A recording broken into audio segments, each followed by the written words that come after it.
Wyoming Farm Bureau Federation. This is our fourth legislative update.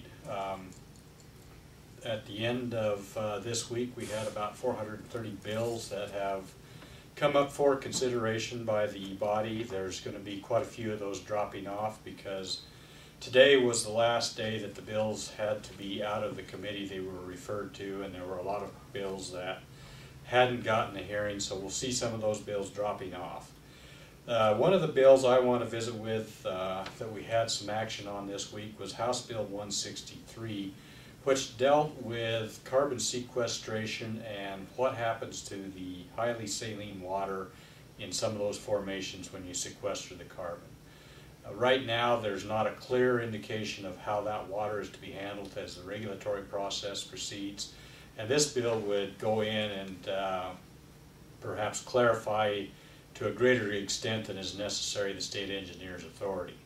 That bill was discussed in House Ag Thursday and was passed out of there, but I think you'll see this bill may not make it off the floor, and we're going to probably see an interim on that.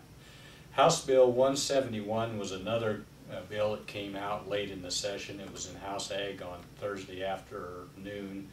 It would have allowed someone to step from a corner of one piece of private land to the corner of another piece, even though they may cross the corners that were private land. So there was a lot of testimony on that. The surprising thing I felt that occurred was there was one sportsman organization that testified against that. That's generally not something you would expect from them. The bill did die 9-0 in committee. Another bill that we worked on this week was the very rare uncommon that we've talked about previously. That bill was up in Senate Ag last night. Senate worked late last night, and then it had the Senate Ag Committee meeting afterwards. When the Senate Ag Committee adjourned, the first bill that they had to consider was a validity of marriage bill, something a little bit out of their normal pieces of legislation that they deal with. By the time they got to very rare or uncommon, I think the committee was very anxious to get done with it. They passed it out without any amendments, so I think we'll probably see that bill moving along, and we think we have a good chance of getting it out on the floor. The last bill I want to talk to you about is Senate File 152, which was in Senate Transportation Committee. It would have again tried to establish the process or begin the process of allowing for a tolling authority on I-80. Brett, you've had a couple of bills that you've dealt with. I understand you had a Vet Practices Act.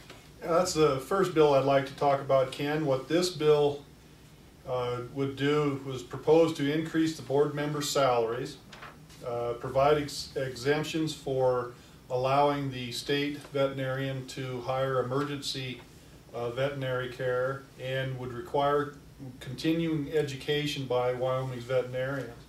This bill came out of the House on Tuesday.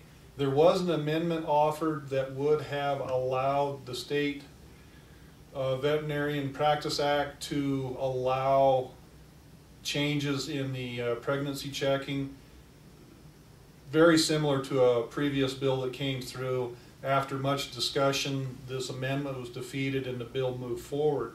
One thing that did come out of the discussion is that hopefully this summer the Wyoming veterinarians and some lay people, the ranchers in Wyoming, will get together and see if we can come up with a solution to this problem.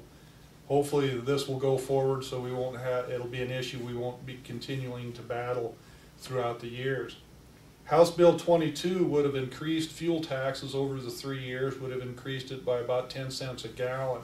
Of course, we in Farm Bureau have firm policy against this. This bill did come out of the House Committee, House Revenue Committee, but it did die on a pretty lopsided vote on the Committee of the Whole. So that bill, that issue, will be dead for another year. I'm sure it will be coming back. Another bill that we heard last night in the House Labor, Transportation and Labor Committee was House Bill 208.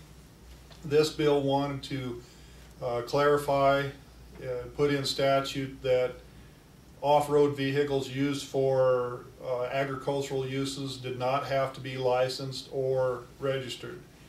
It was pointed out by Department of Transportation officials that it already exists in statutes, that if you're using it for agriculture, it does not have to be licensed. The point of clarification that came off of this, that is in the bill, is that if you're using the off-road vehicle, your four-wheeler, on state parks for agricultural use, it does not need to have the state sticker on it. Ken? We had a pretty easy week compared to last week, but I'm sure we're going to have a lot of other things coming up. One more reminder, again, next week, the 14th and 15th, we will be having our legislative meeting. I would encourage you folks to go out to YouTube and check in on that interview we had with Chairman Semlich and Chairman Geis if you haven't already done so. We look forward to talking to you again next week. Thank you.